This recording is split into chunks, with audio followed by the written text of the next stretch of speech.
Bwana Yesu asifiwe.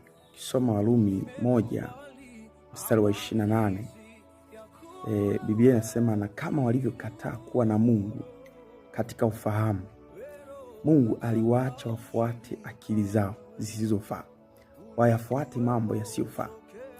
Lakini ukiangalia kwenye Warumi 3 mstari wa 5, Biblia inasema, mtumaini Bwana kwa moyo wako wote, na wala usizitegemee akili zako mwenyewe. Kwa nini nimesoma vitabu hivi? Watu wengi wameshaacha kumtumaini Bwana, wanatumaini akili. Wengine wanategemea degree, wengine wanategemea diploma, wengine wanategemea masters, wengine wanategemea PhD. Lakini Mungu anasema usizitegemee akili zako, bali umtegemee Bwana ili yeye akuongoze. Ukianza kuongozwa na akili, ukianza kutegemea akili, ujue unapotea muda si mrefu tunakupoteza. Kwa nini? Kwa sababu anasema akili ya mwanadamu haitendi mema, haiwazi mema. Akili ya mwanadamu imejaa visasi. Akili ya mwanadamu imejaa ujuzi wa mabaya. Lakini anasema akili hiyo ya mwanadamu inaweza ikajazwa maarifa na Mungu. Unanielewa? Angalia Misali 23 mstari wa 4. Misali 23 mstari wa 4, Biblia inasema, usijitabishe ili kupata utajiri kwa haraka. Acha kuzitegemea akili zako mwenyewe.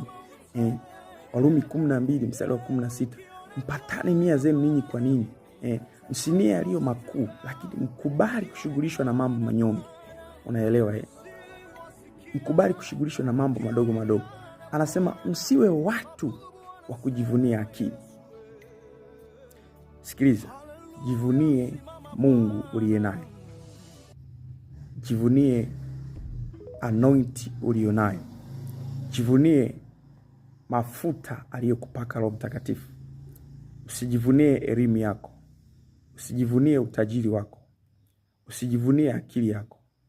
Usijivunie maisha uliyo nayo. Jivunie kwamba unamjua Mungu. Jivunie kwamba unatembea na Mungu. Jivunie kwamba Mungu anakaa na wewe.